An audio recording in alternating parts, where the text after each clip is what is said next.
I recently read The Adventures of Tom Sawyer, my first time reading Mark Twain, and the writing style was quite impressive. The story was really great. I'd seen Tom Sawyer adaptations before, but I now want to make the effort to watch basically the rest of them, and one of those is the 1930 version. This one is directed by John Cromwell. It's written by Grover Jones, William Slavens McNutt, and Sam Mintz, based, of course, on the novel by Mark Twain. And we have a cast including Jackie Coogan as Tom Sawyer. I was rather excited about that. We also have Junior Durkin, Mitzi Green, Lucien Littlefield, and various others. And I won't go into too much detail about the story, but it really does bring the story to life as we follow the young boy Tom Sawyer on his adventures and the characters he meets, such as Huckleberry Finn. And I will say, it's quite slow in places. Something I've noticed, and I think I mentioned this in another Tom Sawyer discussion, though I can't remember which one, as I've seen quite a few of them recently, but a lot of the films only focus on a few key events from the novel.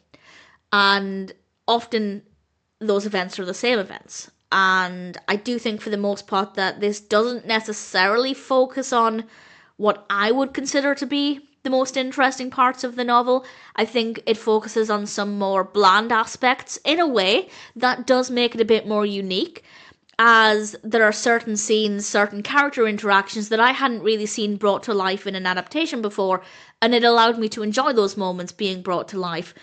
But in terms of the overall viewing experience, I don't think the adaptation is as good as it could have been. I do think it misses out on a lot of the bits that I consider to be some of the most interesting. I won't spoil it, of course, in case you watch it, and I do still recommend it, but having now read it, I can conclude that I don't think the adaptation is as strong or as fascinating as it could have been. But the bits that they adapted did feel believable. It did feel like the pages were coming to life, so I'm quite happy with that aspect of it.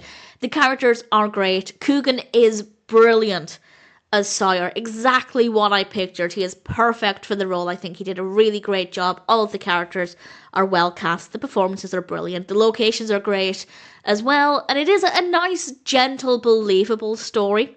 There's obviously a lot of quite quick action in some places, but it's maybe not as intense or indeed as dark as some adaptations. So depending on what you're looking for, it might be a better experience.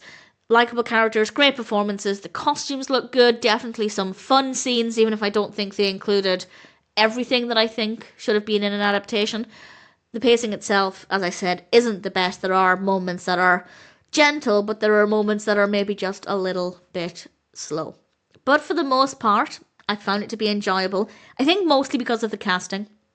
Even those scenes that felt quite slow, those moments where I didn't necessarily think they were adapting the right aspects or bringing the right bits to life. Again, some bits I did really enjoy. Even in those moments, though, I'm still enjoying watching the characters, spending time with Tom Sawyer. So for the most part, I'd say the 1930 Tom Sawyer is not as strong as it could be, but there are some really good bits. If you've read the book, I think you'll enjoy it more, because those bits that are maybe a little bit slower, at least you have the context, at least you can see whether or not what's on screen is what you pictured. For me, that was part of the fun in those moments. It wouldn't be my first recommendation to introduce somebody to Tom Sawyer, but if you're an existing fan, if you already have a relationship with the character, with the story, then by all means, I'm happy enough to recommend it.